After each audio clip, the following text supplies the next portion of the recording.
আপনারা দেখছেন ২১শে টেলিভিশন।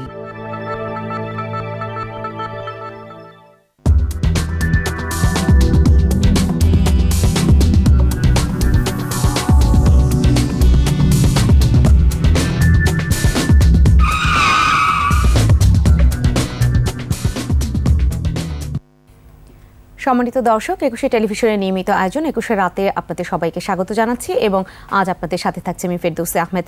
দর্শক, নিশ্চয়ই আপনারা প্রতিদিন চোখ রেখে থাকেন স্বাস্থ্য অধিদপ্তরের নিয়মিত যে স্বাস্থ্য বুলেটিন হয় সেখান থেকে প্রতিদিনই যে সংখ্যাটা দাঁড়াচ্ছে, একদম যদি সব শেষ ২৪ ঘন্টায় আমরা যে নতুন করে যে সংখ্যাটা পেয়েছি, মৃত্যু ৪৫ জন এবং সর্বমোট মৃত্যু দাঁড়িয়েছে ৯৭৫ জন।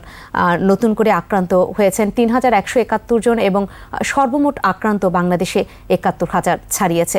এই সংখ্যাটা প্রতিদিনই জনমনে এক ধরনের শঙ্কা তো বাড়াচ্ছি, এই সংখ্যা জনমনে উদ্বেগ উৎকণ্ঠা তৈরি করছে। টানা ৬৬ দিন সারা দেশে যখন সাধারণ ছুটি ছিল, সেই টানা ৬৬ দিন পর যখন সব কিছু ৩১ মে স্বাভাবিক হতে শুরু করলো, বিভিন্ন নিষেধাজ্ঞা তুলে নেওয়া হলো, ঠিক তখন থেকেই প্রতিদিনে এই মৃত্যুর মিছিলের যে নতুন করে যুক্ত হওয়ার সংখ্যাটা, সেটাই বেশি উদ্বেগের জায়গা তৈরি করেছে।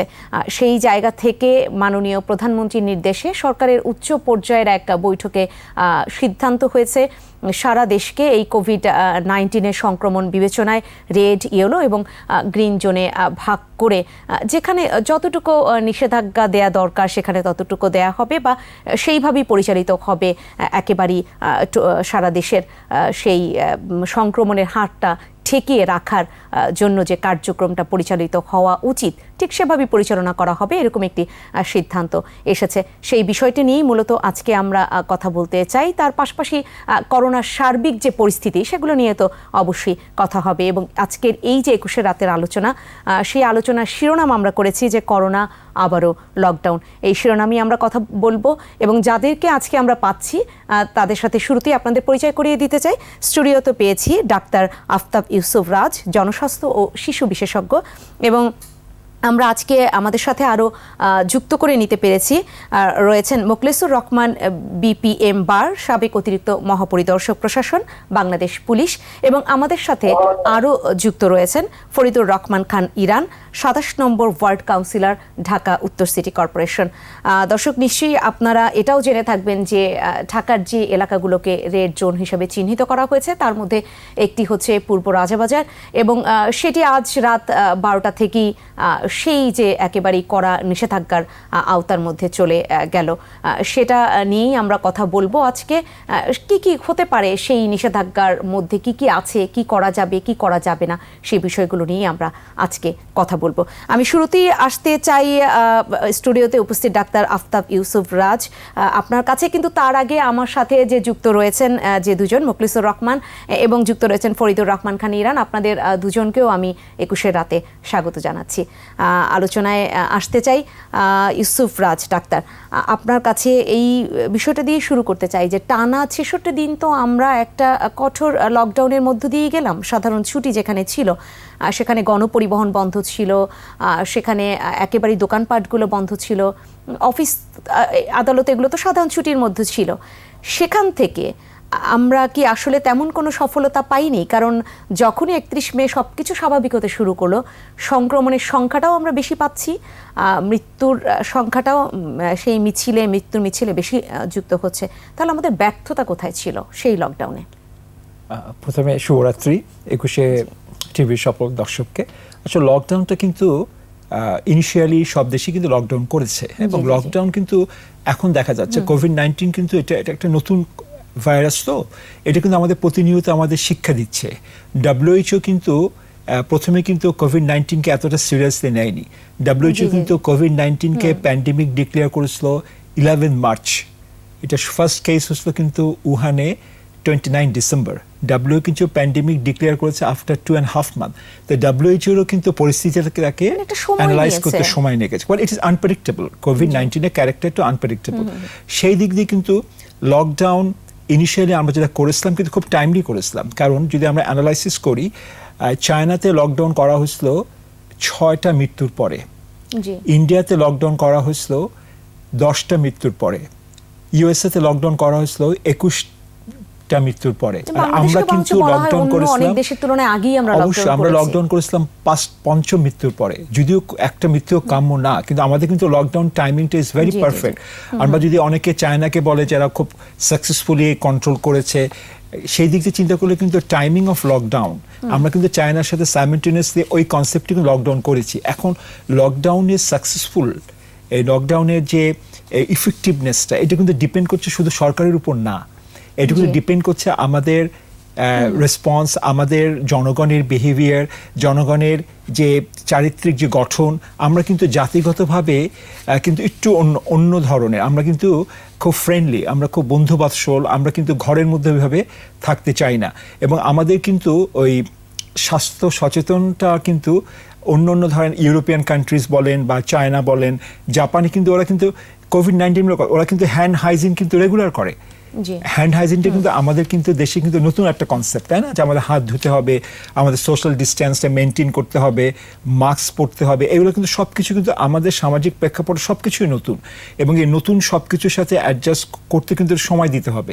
এবং এখন যেটা বলা হচ্ছে যে নাম্বার অফ কেস বেড়ে যাচ্ছে, এটা কিন্তু এক্সপেক্টেড। আমরা সবাই কিন্তু বলেছিলাম যে জুন থেকে একটা পিকে আসবে, এবং জুনে, এবং এটা এক্সপেক্টেড পিকে আসছে। এবং যদি আমরা অ্যানালাইসিস করি, যেটা ইউএসএ তে বা ইউরোপে হয়েছিল, যে নাম্বার অফ কেস ডিটেক্টেড, মানে যতটা কেস আমরা ডিটেক্ট করছি তার সাথে মৃত্যুর যে রেশিও, যে পার্সেন্টেজ আমরা করি, ওটা কিন্তু ইউরোপ, আমেরিকাতে, ইটালিতে খুব জাম্প করেছিল। কিন্তু আমাদের যদি আমরা ট্রেন্ডে দেখি, যদি এখন একটু উপরের দিকে, টোটাল মে মাসে কিন্তু ওই নাম্বার অফ কেস যতটা আমরা শনাক্ত করছি তার সাথে যতটা মৃত্যু রেশিওটা ছিল অ্যারাউন্ড 13 to 15%। জুনে এসে কিন্তু এটা হয়েছে এখন অ্যারাউন্ড 19 to 20%। হ্যাঁ, আমরা গত মাসের চেয়ে এবার আমরা 4 to 5% আমরা বেশি মৃত্যু পাচ্ছি। কিন্তু অ্যাভারেজ যদি আমরা ধরি, অ্যাভারেজ ধরলে কিন্তু বাংলাদেশে এখনো মৃত্যু হার, আমি বারবারই বলছি একটা মৃত্যুও কাম্য না, মৃত্যু হার কিন্তু অ্যাভারেজ হচ্ছে 1.5%। যখন ইউএসএ তে এই পিকে ছিল, আমরা এখন কিন্তু পিকে আছি, যেটা মনে করা হচ্ছে। কিন্তু তারপরও বলি, করোনাকে, কোভিডকে কিন্তু প্রেডিক্ট করা যাচ্ছে না, বাট আমরা চিন্তা করছি যে জুন মাসটা আমরা পিকে আছি। ইউএসএ তে কিন্তু যখন পিকে ছিল তখন ওদের মৃত্যুর হার ছিল 12.6%, আমরা কত 1.5 এখন আজকে পর্যন্ত। ইটালিতে মৃত্যুর হার, ওরা যখন পিকে ছিল তখন ছিল 14%। ব্রিটেনে ওরা যখন পিকে ছিল মৃত্যুর হার ছিল 13%। তা ওরা তো প্যানিক হয়নি, তাই না? তাই ওরা কিন্তু আমাদের স্বাস্থ্য ব্যবস্থা ওদের চেয়ে নিশ্চয়ই অত আধুনিক না। তা ওদের ইউরোপ, আমেরিকা, ইংল্যান্ডের স্বাস্থ্য ব্যবস্থাটাই কোভিড রোগীদের নিয়ে সামাল দিতে গিয়ে কিন্তু তারা ফেল করেছে, দে ফেল, মেজারেবলি ফেল। কারণ ওদের হসপিটালে অ্যাডমিশন রেট অনেক বেশি ছিল, ওদের ক্যাজুয়ালিটি, আমরা যেটা মর্টালিটি রেট অনেক বেশি ছিল। ইংল্যান্ডে তো এখন স্টিল ওদের অ্যাভারেজ মর্টালিটি রেট 1500 মতো, পিক থেকে ওরা কিন্তু পিক থেকে নেমে আসছে। তারপরেও আমেরিকাতে এখন ওদের মৃত্যুর হার 1 লাখ ছাড়িয়ে গেছে, যেখানে বলা হয়, দাবি করা হয় যে American health system one of the best in the world. হ্যাঁ, আর ইন্ডিয়া, আমরা যদি আমাদের পারিপার্শ্বিক অবস্থাতে চিন্তা করি, দেশের সাথে তুলনা করি, ইন্ডিয়াতে কিন্তু এখন আমাদের মধ্যে পিকে যাচ্ছে। তার মানে আসলে কোভিড-19 যেহেতু একেবারেই এই বিষয়টি বা এই ভাইরাসটি সবার কাছে অজানা, সেটা প্রতি মুহূর্তে মানুষকে নতুন করে আবার কিছু ভাবতে ইন্ডিয়ার সাথে তুলনা করি, ইন্ডিয়া কিন্তু ওরা এখন পিকে আমাদের মতোই, কিন্তু ওরা কিন্তু খুলে দিচ্ছে। ইকোনমিকে সাস্টেইন করতে হবে, এবং উই ডোন্ট নো যে কোভিডটা আমাদের সাথে কতদিন থাকবে। WHO একবার বলছে 6 মাস থাকতে পারে, আবার বলছে যে এটা 1 বছরও থাকতে পারে। এবং একটা ইম্পর্টেন্ট কথা WHO কালকে বলেছে, ওরা প্রেস কনফারেন্স, কালকে তো সোমবার ছিল, তাই না? ওরা এখন বলেছে যে, যেটা WHO 2 মাস আগে বলেছিল, টেস্ট টেস্ট অ্যান্ড টেস্ট, তাই না? এর সবাই আমরা মিডিয়াতে বলেছি, WHO বলছে যত টেস্ট করা যত ভালো। এখন তারা কালকে ক্যাটাগরিক্যালি মানডেতে মানে প্রেস কনফারেন্স করে বলেছে যে উপসর্গ না থাকলে there is no need of test. এখন তারা নতুন করে আবার সেটা বলছে। আরেকটা কথা তারা বলেছে, একটু আমি আশ্বস্ত করি আমাদের দেশের জনগণকে, ওরা বলেছে যে সমস্ত ব্যক্তি করোনা ভাইরাস নিয়ে বয়ে বেড়াচ্ছে কিন্তু তাদের মধ্যে কোনো উপসর্গ নাই, আমরা যাদের বলি হেলদি ক্যারিয়ার, তাদের থেকে ছড়ানোর সম্ভাবনা খুবই কম। তারা যদি কন্ট্যাক্টও আসে, একটা যারা হেলদি ক্যারিয়ার, তাদের সাথে সংক্রমণের চান্সটা অনেক কম। এই দুটো কিন্তু একটা পজিটিভ। হ্যাঁ, আমাদের দেশে আপনার কাছে এই আলোচনাগুলো নিয়ে আমি আবারও আসব। আমি একটু এই মুহূর্তে যুক্ত করে নিতে চাই, যুক্ত তো রয়েছিনি, আসতে চাই আর কি। মোখলেসুর রহমান আপনার কাছে, নিশ্চয়ই শুনতে পাচ্ছেন আমাকে?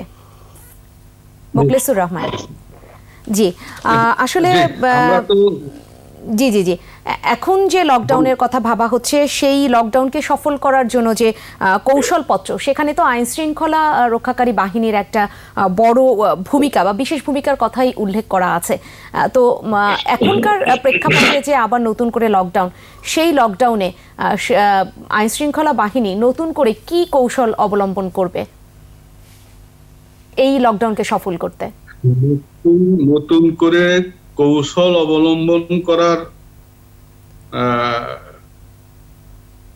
বিশেষ কিছু আছে বলে তো আমার কাছে মনে হচ্ছে না। কারণ কৌশল আর কি নেবে?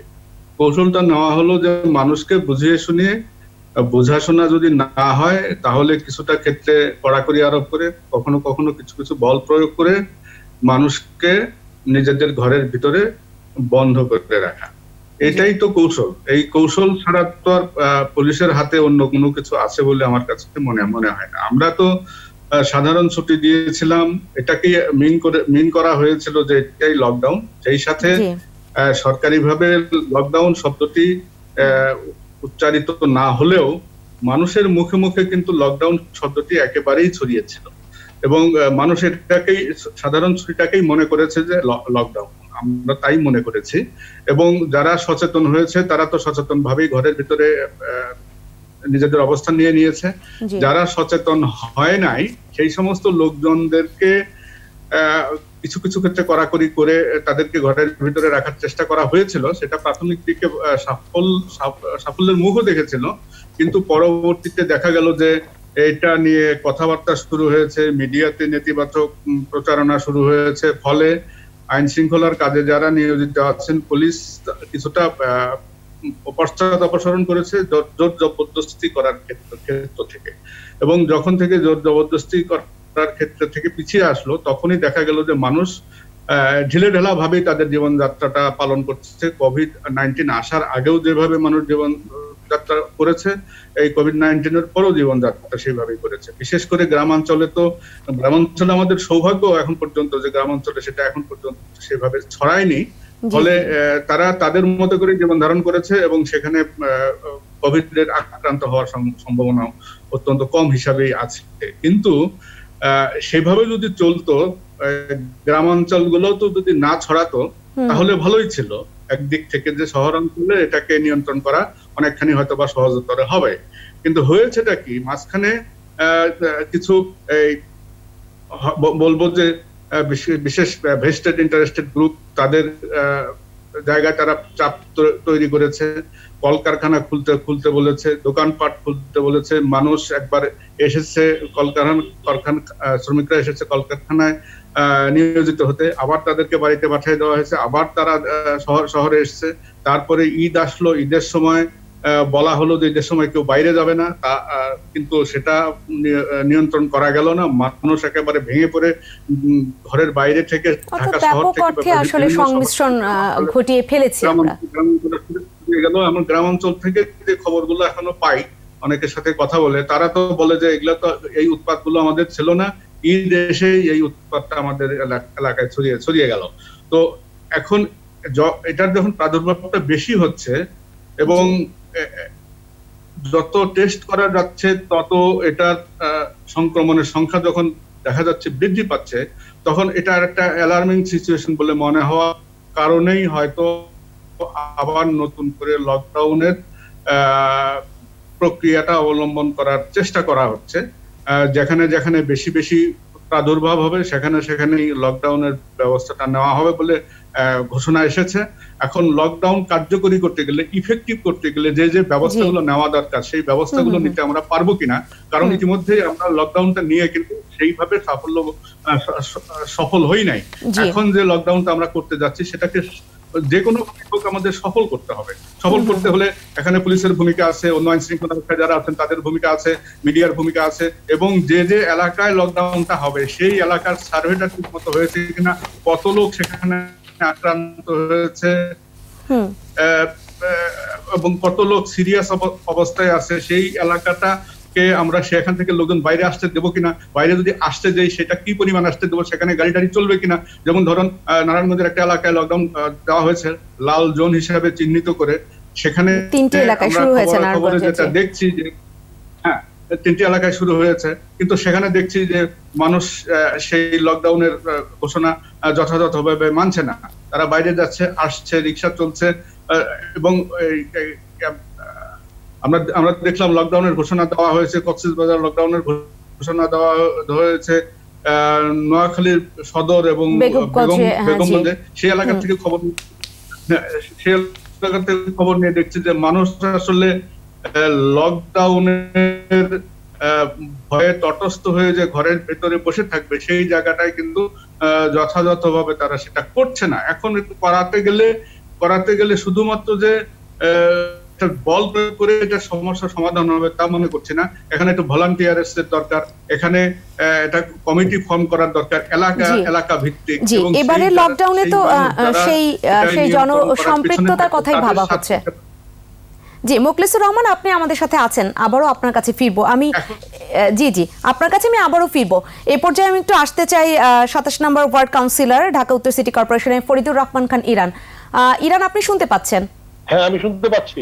আচ্ছা, এর আগে যে লকডাউন, আসলে যেটা বললেন মোখলেসুর রহমান, যে আসলে সাধারণ ছুটি ঘোষণা করা হয়েছিল, সেটা কি একেবারে প্রাথমিকভাবে মানুষ লকডাউন হিসাবেই বিবেচনা করে অনেকটা স্বাস্থ্যবিধি মানা বা ঘরে অবস্থান করা সেগুলো মেনেছিল। পরের দিকে কিছুটা শিথিল অবস্থা জনমনেই তৈরি হয়েছে।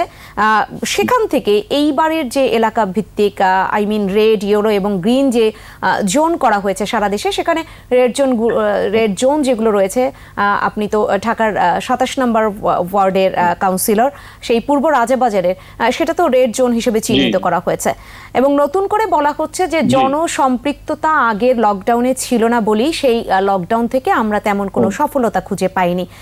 তাই এবার যে কমিটি করা হয়েছে তাতে একেবারেই জনপ্রতিনিধি আপনারা যারা রয়েছেন একটি এলাকার, তাদেরকে সংযুক্ত করা হচ্ছে। তাহলে এবার আপনারা সেই লকডাউন কিভাবে করবেন? আপনাদের কর্ম পরিকল্পনাটা কি? আসলে আমাদের এলাকায় পূর্ব রাজাবাজার ছোট একটা এলাকা, এখানে জনসংখ্যা প্রায় 50,000-এর মতো। জি। তো এই এলাকায় বেশ কিছু করোনা রোগী ধরা পড়ার পরে আমরা এটা নিয়ে মেয়র মহোদয়ের সাথে আলাপ করি। মেয়র মহোদয় সহকারে আমরা বিভিন্ন বিশেষজ্ঞদের সাথে, বিভিন্ন ডিপার্টমেন্টের সাথে এই ব্যাপার নিয়ে বেশ কয়েকবার আমরা আলাপ আলোচনা করি এবং কিভাবে আমরা এটা সাকসেস হতে পারি। তো তখন আমরা কয়েকটা জিনিস, কয়েকটা সাপোর্টের ব্যাপারে বলছি যে এই সাপোর্ট গুলো যদি আমরা পাবলিককে দিতে পারি তাহলে হয়তো আমরা আমাদের এই লকডাউনটা সফল করতে পারবো। তার মধ্যে ফার্স্ট হচ্ছে ফুডের সাপোর্ট, ট্রিটমেন্টের সাপোর্ট। কেউ যদি অসুস্থ হয় তাকে মেডিকেলে নেওয়া আনা, তারপরে তার ট্রিটমেন্টের ব্যবস্থা করা। কেউ যদি মারা যায় তাকে দাফনের ব্যবস্থা করা। যারা করোনা রোগী আছে যে নতুন করে শনাক্ত হবে, অবস্থা যদি বেশি খারাপ হয় তাকে আইসোলেশনে নেওয়ার জায়গা এবং নমুনা সংগ্রহ করার জায়গা, এবং সব এই ওয়ার্ডটার মধ্যে, এই এলাকাটার মধ্যে রাখতে হবে।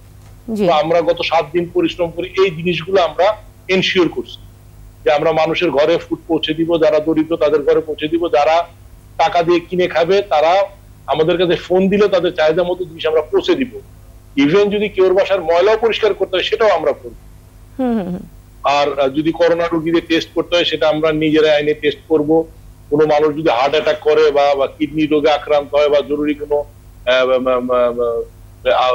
কোনো অসুখে আক্রান্ত হয়, সেক্ষেত্রে আমরা তাদের আমাদের তত্ত্বাবধানে আমরা মেডিকেলে নিয়ে যাব, যাতে মানুষের ঘর থেকে কোনো কারণে বের হতে না হয়। তারপর হচ্ছে মানুষের মন মানসিকতা, যে তারা কিভাবে এটা মানে নিবে, এই জিনিসটা কিভাবে নিবে। জি, আপনাদের স্বেচ্ছাসেবক যে টিম রয়েছে তাদের মাধ্যমে এটা পরিচালিত করা হবে। সেই পরিচালনাতে নিঃসন্দেহে অনেক সাধুবাদ জানাতেই হচ্ছে। তার পাশাপাশি একটু জানতে চাচ্ছি যে আপনাদের পূর্ব রাজাবাজার যে এলাকা 27 নম্বর ওয়ার্ড, সেখানে ছিন্নমূল মানুষের সংখ্যা কিরকম আছে? আমার এই জায়গায় মোটামুটি দরিদ্র শ্রেণী যেটা বলেন, আমরা 2 থেকে 2,500 মানুষের মতো যারা দরিদ্র শ্রেণীর মধ্যে আছে। তাদের খাবারের কি ব্যবস্থা আপনারা রেখেছেন? হ্যাঁ, আমরা মানে লকডাউনে যাওয়ার আগে আজকেই আমরা মোটামুটি যারা দরিদ্র তাদের অন্তত যাতে 14 দিন ঘরে থাকলে, এবং যারা একটা শ্রেণী আছে যারা মানুষের কাছে হাত পাততে পারে না, ভদ্র শ্রেণী, বা তারা আর্থিকভাবে অসচ্ছল, তো তাদের জন্য আমরা একটা হটলাইন সার্ভিস দিয়েছি, যে তারা হটলাইনে ফোন দিলে আমরা গোপনে তাদের বাসায় খাবার পৌঁছে দিই। সেক্ষেত্রে ছিন্নমূল মানুষকে কি আপনারা রান্না করা খাবার সরবরাহ করবেন? না, আমরা একটা প্যাকেটের মধ্যে আমরা যে খাবারটা করি, যেরকম 5 কেজি চাল, 1 কেজি ডাল, 1 কেজি পেঁয়াজ, মানে একটা ফ্যামিলিতে 2 জন অন্তত 10 দিন যাতে খেতে পারে সেভাবে আমরা একটা প্যাকেট করে দেই। হ্যান্ড স্যানিটাইজারের জন্য সাবান দিয়ে দেই, আনুষঙ্গিক টুকটাক আরো কিছু আইটেম আমরা দিয়ে প্যাকেট করে ওগুলি আমরা পৌঁছে দিই। জি, আর সচেতনতার ব্যাপারে যেটা বারবারই বলা হচ্ছে যে আগে আইন শৃঙ্খলা রক্ষাকারী বাহিনী মানুষকে অনেক সচেতন করার চেষ্টা করেছে, কিন্তু এই প্রসঙ্গটি বারবারই উঠে এসেছে যে জনসম্পৃক্ততা না থাকলে মানুষকে সেই সচেতন করা সম্ভব নয়। তো এবার তো সেই জনসম্পৃক্ততা চিন্তা করেই আপনাদেরকে এই একেবারেই কমিটির মধ্যে রাখা হয়েছে। সেক্ষেত্রে জনসচেতনতা তৈরিতে আপনারা কি ধরনের কার্যক্রম পরিচালনা করবেন? আমরা গতকাল থেকে আমাদের এলাকায় যতগুলো মসজিদ, আপনার মসজিদ, ধর্মীয় প্রতিষ্ঠান আছে, এগুলি থেকে আমরা কন্টিনিউ মাইকিং করতেছি। আমাদের নিজেদের মাইক সিস্টেম থেকেও আমরা বিভিন্ন গলিতে গলিতে বাসার সামনে সামনে আমরা প্রচারণা করতেছি, এবং প্রতিটা আমাদের এই এলাকায় স্থানীয়দের মধ্যে একটা কমিউনিটি থাকে। আমরা কমিউনিটি গুলোর মাধ্যমে প্রতিটা গল্লিতেই মানে ছোট ছোট মিটিং করে আমরা তাদের বোঝানোর চেষ্টা করছি যে আসলে এই রোগটা কি এবং আমাদের মুক্তি পাইতে হলে আমাদের কি কি করতে হবে। তো আমাদের এলাকাটা মোটামুটি শিক্ষিত শ্রেণী প্রচুর এই এলাকাটার মধ্যে, তারা আমাদের ব্যাপারটা বুঝতে পারছে এবং তারা নিজেরাও বুঝছে যে এটা আসলে যার যার ক্ষতি তার না, একজনের ভুলের কারণে তার ফ্যামিলি সাফার করবে, দেশের মানুষ সাফার করবে। সবাই আমাদের এই লকডাউনের সিস্টেমটাকে তারা সাধুবাদ জানাচ্ছে। তারপরে ব্যতিক্রম 2-1 থাকে, সেক্ষেত্রে আমরা যদি আইন নাই মানে তাহলে আমরা ম্যাজিস্ট্রেট আছে, ভ্রাম্যমাণ আদালত থাকবে, তারা আইন অনুসারী ব্যবস্থা নেবে। জি, থাকবেন আপনারা সবাই যুক্ত থাকবেন। মোখলেসুর রহমান, ফরিদুর রহমান খান ইরান, আপনিও আমাদের সাথে যুক্ত থাকবেন। আর আমাদের স্টুডিওতে ডাক্তার আফতাব ইউসুফ রাজ তো রয়েছেনই। এই পর্যায়ে সময় হলো একটা ছোট্ট বিরতি। সম্মানিত দর্শক, 21 রাতের এই পর্যায়ে সময় হচ্ছে একটা ছোট্ট বিরতি। নিশ্চয়ই আপনারাও আমাদের সাথে থাকবেন।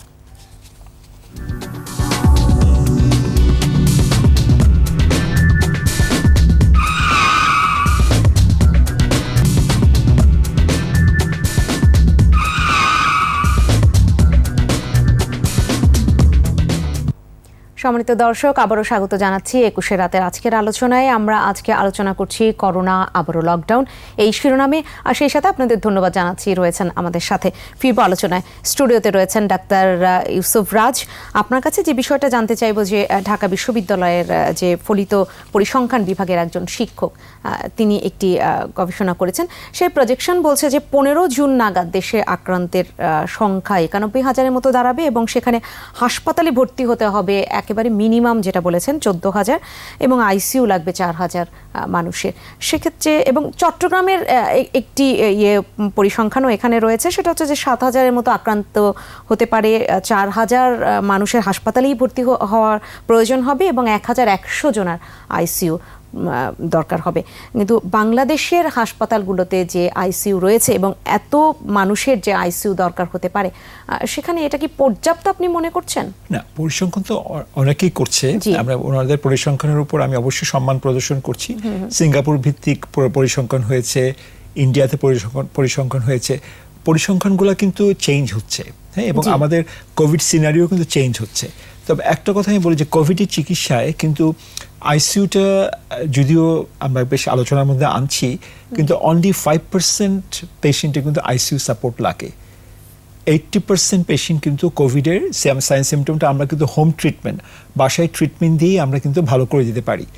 এবং 80% পেশেন্টের কিন্তু ওইভাবে ডক্টরের কাছে যাওয়াও দরকার নেই। আমরা যদি টিভি মাধ্যমে, টেলিমেডিসিনের মাধ্যমে যদি আমরা প্রপারলি গাইড করতে পারি, যদি আমরা উপদেশ দিতে পারি, তাহলে এই যে হসপিটালের উপর যে বার্ডেনটা, আমরা যদি আইসিইউ কথাটাকে খুব বেশি সারফেসে নিয়ে আসি, কিন্তু আমি বিনয়ের সাথেই যুক্ত করতে চাই ডাক্তার ইউসুফ রাজ, যে এরকমও হয়েছে, এরকম অভিযোগ গণমাধ্যমে আছে যে আইসিইউর 25 নাম্বার সিরিয়াল নিয়ে তাকে মৃত্যুবরণ করতে হয়েছে, তাকে অপেক্ষায় থাকতে হয়েছে, সে অপেক্ষমান থেকেছে, তার 25 নাম্বার সিরিয়াল, সে ওই সিরিয়ালে আসতে পারেনি, তার আগেই সে মারা গিয়েছে।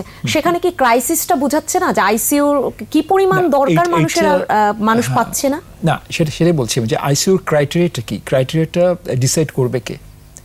আমার পেশেন্টের আইসিইউ ফ্যাসিলিটিস বা আইসিইউ সাপোর্ট লাগবে কিনা এটা ডিসাইড করবে তো ডক্টর। জি, এটা তো অন্যভাবে এটা নেওয়ার কোনো না নিলেই ভালো, বাট এটা তো চিকিৎসক ডিসাইড করবে, তাই না? পেশেন্ট তো ডিসাইড করবে না, পেশেন্ট তো বলবে না যে আমার রোগী আইসিইউ লাগবে। এটা সায়েন্টিফিক স্টাডি হয়ে নিঃসন্দেহে একজন চিকিৎসকই বুঝবেন যে আইসিইউটা কখন একজন অবশ্যই, এবং পেশেন্টের দরকার। সায়েন্টিফিক স্টাডি, এখানে কিন্তু সবকিছু সায়েন্টিফিক স্টাডি করেই আমাদের কথা বলতে হবে, সায়েন্টিফিক এভিডেন্সের উপর বেস করে। বলা হয়েছে যে আইসিইউ চেয়ে সিম্পল অক্সিজেন সাপোর্ট, জি, আমরা কোভিডটাকে তো 4টা ভাগে ভাগ করি, তো খুব সাধারণ সিম্পটম, যারা খুব স্বাভাবিকভাবেই বাসায় সুস্থ হয়ে থাকতে যায় পারবে, বাসায় থেকে, মাইল্ড, মডারেটের মধ্যে হচ্ছে একটু জ্বরটার বেশি হচ্ছে, কাশি বেশি হচ্ছে, গলা ব্যথা বেশি হচ্ছে, সে সমস্ত ক্ষেত্রে আমরা কিছু মেডিকেশনের দরকার হয়। তারপরে আসছে সিভিয়ার কেসের মধ্যে বলা হচ্ছে যে যেখানে অক্সিজেনের দরকার হচ্ছে কোভিড পেশেন্টের, এবং তারপর হচ্ছে ক্রিটিক্যালটা যাতে আইসিইউ সাপোর্ট লাগবে। সেটা বলছে যে ওয়ার্ল্ড ওয়াইড কিন্তু সায়েন্টিফিক ডাটা, এবং যাদের অনলি 5% রুগীদের রিয়েল আইসিইউ সাপোর্টটা লাগে এখন। বাট যেটা আপনার সিভিয়ারকে যাদের শ্বাসকষ্ট হচ্ছে তাদের কিন্তু অক্সিজেন, বাট আমি জোর দেবো কিন্তু অক্সিজেন সাপ্লাইয়ের উপর। আইসিইউটা তো ঠিকই আছে, বাট অক্সিজেন দিয়ে কিন্তু আমরা একটা 10 থেকে 15% কোভিড পেশেন্টকে কিন্তু আমরা আইসিইউ সাপোর্ট থেকে যাতে না যায়, ওখান থেকে কিন্তু আমরা আইসিইউ সাপোর্টের উপর যেন প্রেশারটা বেশি না পড়ে, আমরা যদি টাইমলি অক্সিজেনটা দিতে পারি, সেটা পোর্টেবল অক্সিজেন হোক। তার মানে আইসিইউ ইউনিট এটা মুখ্য না, মুখ্য হচ্ছে অক্সিজেন সরবরাহ করা এবং হাই ফ্লো অক্সিজেন ফ্যাসিলিটিসটাকে যদি আমরা অ্যাভেলেবল করতে পারি হাসপাতালে, ডিস্ট্রিক্ট হাসপাতাল হোক, কোভিড হাসপাতাল হোক, নন কোভিড হাসপাতাল হোক, অক্সিজেনটা বলা হচ্ছে যে এই কোভিড পেশেন্টের ম্যানেজমেন্টের ক্ষেত্রে সবচেয়ে একটা ভাইটাল রোল প্লে করছে। এবং হাই ফ্লো ইউসুফ রাজ, এখানে তাহলে আরেকটা বিষয় যুক্ত করতেই হচ্ছে, সেটা হচ্ছে আপনি যে অক্সিজেনের কথা বললেন, সেই অক্সিজেন এখন ব্যক্তিগত পর্যায়ে অনেকে কিনে নিয়ে বাসায় তার স্বজনের জন্য নিয়ে যাচ্ছেন, যে যদি তার অক্সিজেনের সেই হাই ফ্লো অক্সিজেন লাগে সে যেন সেটা সরবরাহ করতে পারে। কিন্তু সেখানেও একটা সমস্যা তৈরি হয়েছে। বাংলাদেশের যে অক্সিজেন সরবরাহ যে কোম্পানিগুলো রয়েছে তারা বলছে তাদের কাছে অক্সিজেন তারা দিতে পারবে, অক্সিজেনের কোনো ঘাটতি নেই, কিন্তু সিলিন্ডার নিয়ে তাদের একটা এই ক্রাইসিস দেখা দিয়েছে। কোথায় হয়নি, ওয়ার্ল্ডের কোথায় হয়নি এই ক্রাইসিসটা? এবং আজকে আমি যেটা দেখলাম যে ফেসবুক একটা গ্রুপ যারা রয়েছে, সংযোগ কানেক্টিং পিপলস, তারা বলেছে যে সিলিন্ডার দাও, অক্সিজেন দিব। হ্যাঁ, সিলিন্ডার দিলে আমি অক্সিজেন বাসায় পৌঁছে দিব, কিন্তু সেই সিলিন্ডারের ঘাটতি তাহলে আমরা কিভাবে? এই সিনারিও, কোভিডের এই সিনারিও যেটা আমি কিছুক্ষণ আগেও বলেছি, যে যেখানে ওয়ার্ল্ডের বেস্ট হেলথ ফ্যাসিলিটিস আছে, ইউরোপিয়ান কান্ট্রিজ, ইউএসএ, ইউকে তো বলা হয় যে এখানে তো মানে ট্রিটমেন্টও সবচেয়ে সায়েন্টিফিক ট্রিটমেন্ট হয় ইংল্যান্ডে, তাই না? সেখানেও কিন্তু এই কোভিড ক্রাইসিসে যে এই পিকের সময় এই প্রবলেমগুলো হয়েছে, ওখানে কিন্তু অক্সিজেন সরবরাহ করা যায়নি, ওখানে আইসিইউতে অ্যাডমিশন নেওয়া যায়নি। এবং ইটালিতে এক পর্যায়ে গিয়ে ওরা বলেছে যে অ্যাবভ 60 যাদের বয়স, তাদের আইসিইউ সাপোর্ট লাগলো আমরা ভর্তি করব না, কারণ আমরা ওই 60 অ্যান্ড অ্যাবভ বয়সটাকে আমরা স্পেয়ার করব। তাদের যদি মৃত্যু হয় হোক, আমরা যারা মোর ইয়াঙ্গার গ্রুপ তাদের কোন পর্যায়ে গেলে পরে এই ধরনের অমানবিক সিদ্ধান্ত নিতে হয়। তো এই ধরনের কিছুটা তো স্কারসিটি, কিছুটা স্বাস্থ্য ব্যবস্থার উপর কিছুটা চাপ, এটা কিন্তু এক্সপেক্টেড। এবং 100% তো আমরা ওইভাবে আমরা রেডিও না, কোনো দেশই রেডি ছিল না, তাই না? যদি আমরা বলছি যে এই আইসিইউ ফ্যাসিলিটিসটা আমাদের অবশ্যই বাড়াতে হবে, কারণ এই ধরনের একটা প্রেশার, কোভিড-19 সিচুয়েশন, আমাদের পেশেন্ট লোড যে এত বেড়ে যাবে, এটা কিন্তু কেউ প্রেডিক্ট করতে পারেনি। তা আইসিইউটা ব্যাপারটা সারফেসে না এনে ওটা নিয়ে বেশি আলোচনা না করে আমাদের কিন্তু মেইনলি আলোচনা করা উচিত যে অক্সিজেন ফ্যাসিলিটিসটাকে আমরা কিভাবে বাড়াতে পারি সেটা। আর আপনি যেটা বললেন যে হোম অক্সিজেন কিন্তু একটু সতর্ক থাকতে হবে, কোন রোগীর কি পরিমাণ অক্সিজেন লাগছে। এটা কিন্তু পালস অক্সিমিটার আছে, ওটা আমরা একটা পোর্টেবল আছে, আবার হসপিটাল সেটিংও আছে। আজকাল এই কোভিড আসার পর পোর্টেবল মানে you can carry the pulse oximeter, ঠিক আছে? তা এটা কিন্তু অক্সিজেন স্যাচুরেশন দেখে আমার রক্তে অক্সিজেন কি 90% আছে না 93% আছে না 80% আছে, এইটার উপর ডিপেন্ড করে কিন্তু অক্সিজেনটা আমরা দিয়ে থাকি, অক্সিজেন অ্যামাউন্টটা আমরা ডিসাইড করে থাকি। যে হোম অক্সিজেন, আমি অক্সিজেন সিলিন্ডারটা বাসায় নিয়ে রাখলাম, আমার কাছে পালস অক্সিমেট্রি নাই, তো যে রোগীর যতটুকু অক্সিজেন দরকার তার চেয়ে যে আমি বেশিও দিতে পারি, আমি কমও দিতে পারি, সেই ক্ষেত্রে আমি বলছি উইদাউট মনিটরিং পালস অক্সিমিটার দিয়ে নিশ্চয়ই অক্সিজেন সেরকম মনিটরিং সামর্থ্য ছাড়া যাদের রয়েছে সেই মনিটরিং এর ব্যবস্থা করতে পারবেন, তারাই হয়তো তারপরে আমি সিলিন্ডারটা বলি কিনবেন। যে কারণ অক্সিজেন সিলিন্ডার বাসায় রাখাটা কারণ এখন অক্সিজেন সিলিন্ডারও যে খুব একেবারে Available, হ্যাঁ। সস্তা, মানে অ্যাভেলেবেল তো নয়, আবার খুব সস্তায় পাওয়া যাচ্ছে এমনটাও না। এমনটাও না। ব্যবসায়ীরা সেখানেও দাম বাড়িয়ে দিয়েছেন। একটা অক্সিজেন সিলিন্ডার 26,000 টাকা পর্যন্ত বিক্রি হচ্ছে বা এর অ্যাভাব রেটেও যাচ্ছে। সেখান থেকে খুব সাধারণ মানুষের পক্ষে এটা বাসায় নেওয়া সম্ভব না। আমি এই আপনার মেসেজটা কাছে একটু দিতে জি চাচ্ছি জি যে জি বাসায় অক্সিজেন সিলিন্ডারটা ব্যক্তিগতভাবে না রাখাই ভালো। জি। যদি শ্বাসকষ্ট একটু মনে হয় কোনো কোভিড পেশেন্টের একটু শ্বাসকষ্ট মনে হচ্ছে, প্লিজ গো টু হসপিটাল। আপনি বাসায় অক্সিজেন হসপিটালে গিয়ে অন্তত ইমার্জেন্সিতে গিয়ে, ওরা তো প্রত্যেক হসপিটালে কিন্তু ঢাকা শহরের এবং বড় বড় ডিস্ট্রিক্ট লেভেলে কিন্তু অক্সিজেন মাপার ওই যে পালস অক্সিমিটার ওটা কিন্তু আছে। ওইটা দিয়েই কিন্তু আমরা মেজার করতে পারি। হ্যাঁ, যাদের যদি খুব অক্সিজেন খুব বেশি কমে যায় সেই ক্ষেত্রে তো বেশি আমাদের অ্যাগ্রেসিভ হতে হবে, তাই না? বাট ওই পালস অক্সিমিটার দিয়ে অক্সিজেন স্যাচুরেশনটা দেখে দেন জি, অক্সিজেন থেরাপিতে যাওয়া নিঃসন্দেহে উচিত। সেটাই বলছিলাম যে খুব সামর্থ্যবান মানুষ না হলে সেই আপনি যে সেটাকে আগে দেখা কতটুকু লাগবে, তার কত শতাংশ অক্সিজেনের দরকার, কতটুকু রেট কমে গেল, সেটা না দেখে তো আর এটা আসলে অ্যাপ্লাই করাও উচিত, সম্ভব না। উচিত। নিশ্চয়ই সেখানেও চিকিৎসকের একটা পরামর্শ তো Definitely. দরকার। ফিরবো আপনার কাছে। ইরান, আপনি কি শুনতে পাচ্ছেন আমাকে? হ্যালো, জি জি আমি শুনতে পাচ্ছি। আচ্ছা, আপনাদের যে 27 নম্বর যে ওয়ার্ড, সেখানে তো লকডাউন শুরু হয়ে গিয়েছে, তো সেই লকডাউনের সবার একেবারেই স্বাস্থ্যগত সুরক্ষার জন্য তো একটি চিকিৎসক কমিটিও রয়েছে। সেখানে আমরা যেমনটা গণমাধ্যমে যে সংবাদটি এসছে যে সেখানে বিভিন্ন চিকিৎসকের পরামর্শের পাশাপাশি একজন মানসিক চিকিৎসকও থাকবেন। সেই ব্যবস্থাটা পূর্ব রাজাবাজারে আসলে কতটা হয়েছে, জনগণকে সেই কাউন্সিলিং এর ব্যাপারটা সেটা কতটা নিশ্চিত করতে পেরেছেন আপনারা? আসলে এই জিনিসটা দেখতেছেন আপনার স্বাস্থ্য বিভাগ, আইসিডি, তারা জি। মোটামুটি ফুল সেট আপই নিয়ে আসছে। আইসোলেশনের ব্যাপার, তারপর আপনার নমুনা সংগ্রহের জন্য বুথ জি। এবং ডাক্তার, যা যা দরকার ওটা ফুল সেট আপটাই এখানে তৈরি করছে, যাতে ওই জায়গায় যাওয়ার পরে আপনার মানসিক ভাবে, শারীরিক ভাবে যত ধরনের ট্রিটমেন্ট দেওয়া দরকার জি জি জি তারা সবকটাই ব্যবস্থা ওই জায়গায় করেছে। জি, তারাই দেখছেন। সেখানে কোনো মনোরোগ বিশেষজ্ঞ রয়েছেন কিনা সেটা কি আপনি আমাদেরকে জানাতে পারবেন? জি জি জি ওখানে জি মনোরোগ বিশেষজ্ঞ রাখার জন্য তারা সম্মত হয়েছেন যে তারা রাখবেন। জি, আপনাদের এলাকায় যদি কোনো অফিস থেকে থাকে, সেক্ষেত্রে বাইরে থেকে যারা ওই অফিসের যারা কর্মকর্তা বা কর্মচারী, তারা সেখানে প্রবেশের কোনো ধরনের অনুমতি পাবেন কিনা? না, আমরা লকডাউনটা বেসিক্যালি আমরা কাউকেই আমরা অ্যালাউ করব না বের হওয়ার ব্যাপারে, ঢোকার ব্যাপারে। অর্থাৎ- এলাকার মধ্যে বাইরে থেকে কেউ জি, জি, আসবে জি। না, আবার এলাকার কেউ বাইরেও যাবে না। শুধুমাত্র যারা স্বাস্থ্যকর্মী এবং যারা সাংবাদিক জি। তারা শুধু যাতায়াত করতে পারবে, এছাড়া কোনো অফিসিয়াল লোকজন, ব্যবসায়ী কেউ বের হতে পারবে না বা ঢুকতে পারবে না। সেক্ষেত্রে পূর্ব রাজাবাজারের ক্ষেত্রে আমরা যেমনটা জানতে পেরেছি, সেখানে 7টি রাস্তাই বন্ধ করে দেওয়া হয়েছে, শুধু একটি রাস্তা খোলা থাকবে, এরকমটা কি? জি, পূর্ব রাজাবাজার ঢোকার জন্য আপনার 8টা রাস্তা আছে, তার মধ্যে আমরা 7টা বন্ধ করব, আরেকটাও বন্ধ থাকবে, শুধু জরুরি প্রয়োজনে আমরা ওই গেটটা খুলবো, এছাড়া বন্ধই থাকবে। জি জি, আইবিএ হোস্টেলের পাশ থেকে যে প্রবেশ পথ রয়েছে সেটাই শুধু দ্বিতীয় আপনারা যে খোলা রাস্তাটা- রাখবেন। সেখান থেকে জি, জি। আপনারা কি কোনো ধরনের, সেখান থেকে যারা প্রবেশ করবে বা বের হবে, সেখানে কি তাদের কোনো অনুমতি পত্র কি লাগবে, নাকি ওখানে গেটে যারা থাকবে তারাই শুধু তাদেরকে সুরক্ষিত করার চেষ্টা করবেন, অর্থাৎ জীবাণুনাশক করার চেষ্টা করবেন? আমরা প্রথমত হচ্ছে আমরা কাউকে ঢুকতেও দিব না, কাউকে বের হতে দিব না। জি যারা ঢুকবেন তারা আমাদের কর্মী বা প্রশাসনের কর্মী, এবং আমরা এখানে একটা গেট রাখবো, যে গেটটা হচ্ছে আপনার জীবাণুনাশক গেট। জি ওটার ভিতর দিয়ে গেলে শরীরে সম্পূর্ণ জীবাণু মুক্ত হয়ে যাবে, তারপর আমরা স্প্রের ব্যবস্থা রাখবো। মানে আমাদের কথা হচ্ছে যে আমরা এই লকডাউন এলাকায় বাইরে থেকে কোনো জীবাণু ঢুকতে দিব না। জি, সেখানে নিশ্চয়ই সম্পূর্ণভাবে 100% কনফার্ম হওয়ার পরে আমরা ব্যবস্থা নিব। আপনাদের কাছে তালিকা থাকবে যে সেখান থেকে কতজন সাংবাদিক বা আইন শৃঙ্খলা রক্ষাকারী বাহিনী বা এরকম যারা রয়েছেন বা চিকিৎসক, সেই তালিকা থাকবে, তালিকা ধরেই আপনারা শুধু বের হতে দিবেন? জি জি জি জি জি।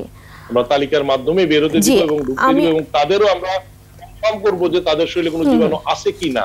সেটা পরীক্ষা করার পরে আমরা তাদের ঢুকতে দিই। জি, জনাব ইরান, আপনাকে ধন্যবাদ জানাচ্ছি আমাদের সাথে যুক্ত হওয়ার জন্য। আমি একটু ফিরতে চাই মোখলেসুর রহমান আপনার কাছে।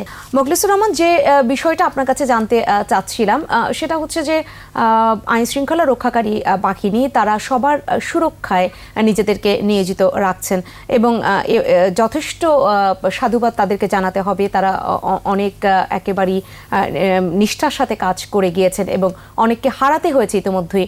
আমাদেরকে 19 জনের মতো আমরা হারিয়েছি সারা দেশে, মেট্রোপলিটন পুলিশ সহ। সেক্ষেত্রে তাদের সুরক্ষায় আপনারা কি ধরনের ব্যবস্থা নিয়েছেন? অর্থাৎ ইয়োগা সেন্টারের কথা এখন শোনা যাচ্ছে যে তাদের সেই হালকা এক্সারসাইজ থেকে শুরু করে ইয়োগা বা পুষ্টিকর খাবারের ব্যাপারে সেই ব্যবস্থাগুলো কি নেওয়া হয়েছে তাদের ইমিউনিটি বুস্টারের ক্ষেত্রে? পুলিশের সদস্যরা যাতে করে এই রোগে আক্রান্ত না হয় তার জন্য প্রথম দিকে হয়তো তাদের ভিতরে এক ধরনের দোদুল্যমানতা ছিল এই কারণে যে এই ভাইরাসটি সম্পর্কে সেইভাবে মানে ওরিয়েন্টেশনটা ছিল না, এটা অজানা ছিল, সেই কারণে এটা সংক্রমণ করতে সুবিধা হয়েছিল প্রথম দিকে। এখন তো হাসপাতাল ডেডিকেট করা আছে, তাদের জন্য আলাদা কেবিন তৈরি করা আছে, তাদের জন্য কোভিড টেস্ট করার সমস্ত ব্যবস্থা করে দেওয়া হয়েছে, তাদেরকে যথাযথভাবে যেখানে যেখানে পিপিই লাগে সেই সমস্ত জায়গায় তাদেরকে পিপিই সাপ্লাই দেওয়া হচ্ছে, হ্যান্ড স্যানিটাইজার সাপ্লাই দেওয়া হচ্ছে, ঘরের ভিতরে থাকার ব্যবস্থা আগের চেয়ে ভালো করা হয়েছে। বিভিন্ন স্কুল বা এরকম ধরনের ফ্যাসিলিটি যেখানে আছে আমাদের সদস্যরা থাকতে পারে সেই সমস্ত জায়গায় তাদেরকে একটু সোশ্যাল ডিস্টেন্সিং মেনটেন করে থাকার ব্যবস্থা করা হয়েছে।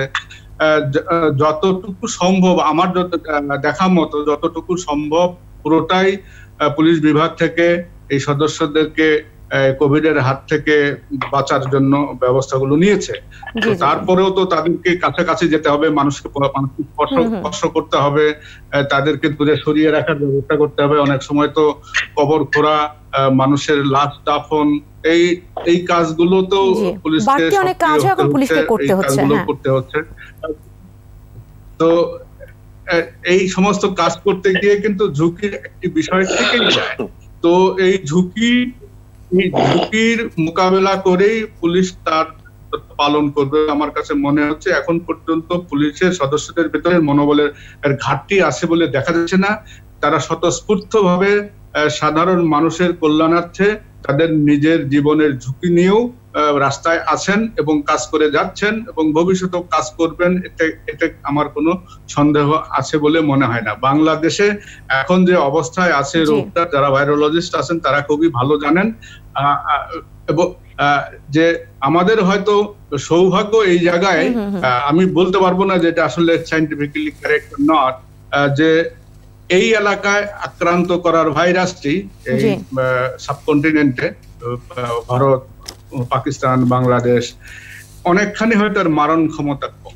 যদি মারণ ক্ষমতা নাই কম হতো, একই ভাইরাস যেভাবে ইউরোপ এবং আমেরিকায় তাণ্ডব চালিয়ে গিয়েছে সেই তাণ্ডবটা আমরা হয়তো দেখতে পেতাম। সেই দিক থেকে হয়তোবা কিছুটা নিষ্কৃতি আমাদের আছে। এখন যে অবস্থাতে আমরা গিয়েছি, এই কলকারখানা খুলে দেওয়া, তারপরে ঈদ শপিং করা, এই মানুষগুলো যখন চারিদিকে ছড়িয়েছে, এটার প্রাদুর্ভাবটা হয়তো আরো 5 দিন, 7 দিন, 10 দিন, 15 দিন পরে আমরা পুরো চিত্রটা পাবো। এই সময়টা অত্যন্ত গুরুত্বপূর্ণ সময়। এই সময়টা পুলিশকে সতর্কতার সাথে আরো দৃঢ়ভাবে দায়িত্বটা পালন করতে হবে।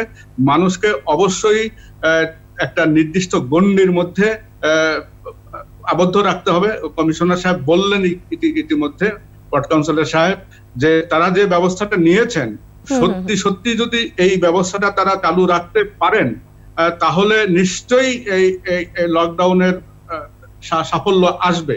কিন্তু আমরা এই লকডাউন ঘোষিত হওয়ার পর যে সমস্ত এলাকার চিত্র দেখতে পাচ্ছি, সেটা কিন্তু তার কথার সাথে মিলছে না।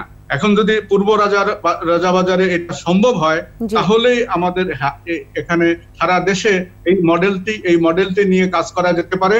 এবং জনপ্রতিনিধি যারা আছেন তারা যদি সক্রিয় থাকেন, তারা যদি যথাযথভাবে তাদের কর্মীদেরকে এই কাজে নিয়োজিত করতে পারেন, কমিউনিটি ইনভলভমেন্ট ছাড়া এই লকডাউন কোনো মতেই সম্ভব হবে না। এবং তারাই লোকজনকে চেনেন, তাদের কথাই মানুষজন শুনবে। পুলিশের কথায় হয়তো ভয় পেতে পারে তারা যদি কড়াকড়ি আরোপ করে, কিন্তু যদি মোটিভেশনাল কোনো কথা বলতে হয় এলাকার যারা নেতৃস্থানীয় ব্যক্তিবর্গ আছেন তাদের দ্বারাই সম্ভব।